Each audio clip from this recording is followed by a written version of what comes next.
It was as a 9-year-old Boy Scout that Joe first tried his hand at canoeing. A few years later, an opportunity to take up the sport came through his school. But with a limited number of places available, he had to prove to his teachers why he deserved to be chosen. I went home, asked my mum and dad, I said, "Mum, Dad, write me a letter, please, it needs to be really good." They refused, they said, "You've got to do it yourself." So I went upstairs, wrote down a few things on a bit of paper, and then handed it in next assembly.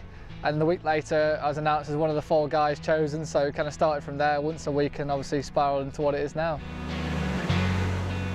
After falling in love with the sport, Joe progressed quickly and was trying to establish himself in the national junior setup. But at the age of 15, he was diagnosed with an illness that could have ended his promising career before it had even begun.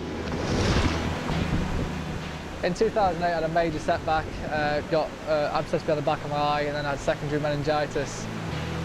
But if anything, it made me more hungry to go out there and achieve what I could possibly do in the sport. In 2009, bounced back, won the junior selections, and obviously kind of was just a stepping stone and a little hurdle I had to get over along the way. Joe went on to make it to the senior ranks of the British squad.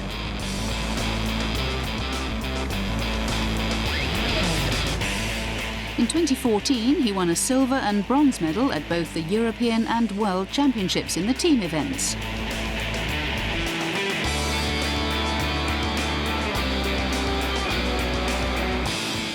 That same year, Joe also won individual silver at the World Cup, and he challenged for the podium throughout the 2015 season.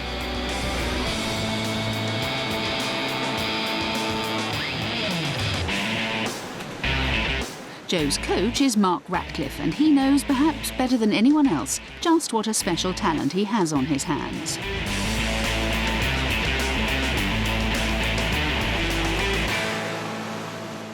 Joe's very competitive, always wants to win.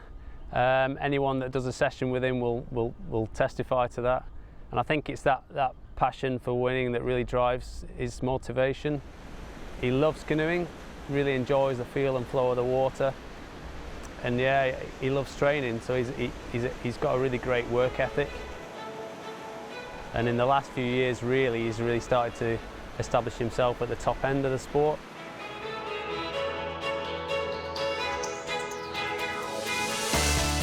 Everything came together for Joe at the 2016 Rio Olympics. That moment was made all the sweeter as his family and friends had travelled out to Brazil to watch him compete. All our hard work's paid off. I felt so immensely proud of myself, and if anything, it was more amazing to have my parents and my family there to share it with them, because they've been such a big part of the journey and sacrificed so much to get me there, that to see them straight afterwards and give them a massive hug and just see their faces, because obviously they're just so proud of what I've achieved. So that was, in a way, that was just as good as the gold. I was kind of at the back of a queue of people that were looking to shake his hand and say well done. I think I just put my arm around his back and say I was super proud of him and well done. And yeah, it was a nice moment, quite a touching moment for us. One of those family members out in Rio supporting Joe was his Uncle Sean. It was something that we'd obviously, the whole family had planned for a couple of years really, that if he did get the boat, we would all make the effort to go out there. So I think there were 17 of us in total as a family and friends unit that were going out there just purely to support Joe. It was just a phenomenal, unreal feeling. You know, you just couldn't believe it had all come to fruition after so many years. 24-year-old Joe trains at the Lee Valley White Water Centre in North London.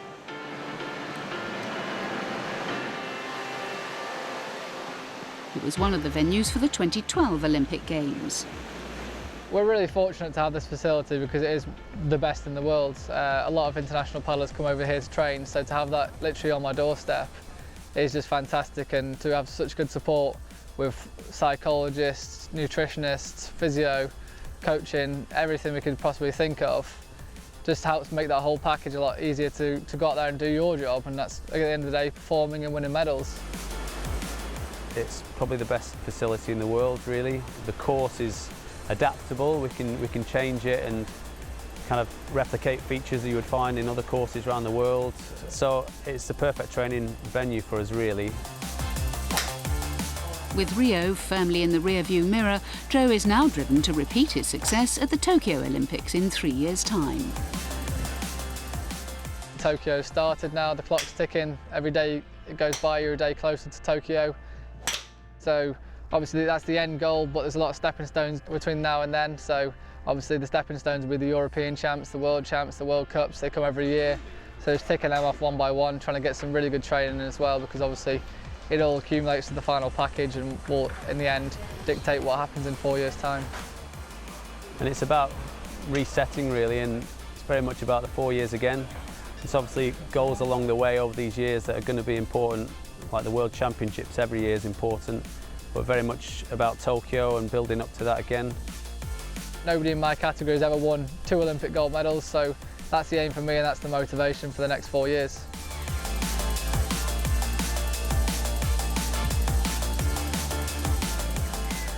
With his determination and strong work ethic, not to mention his incredible talent, Joe Clarke looks set to be the man to beat come the next Summer Olympic Games.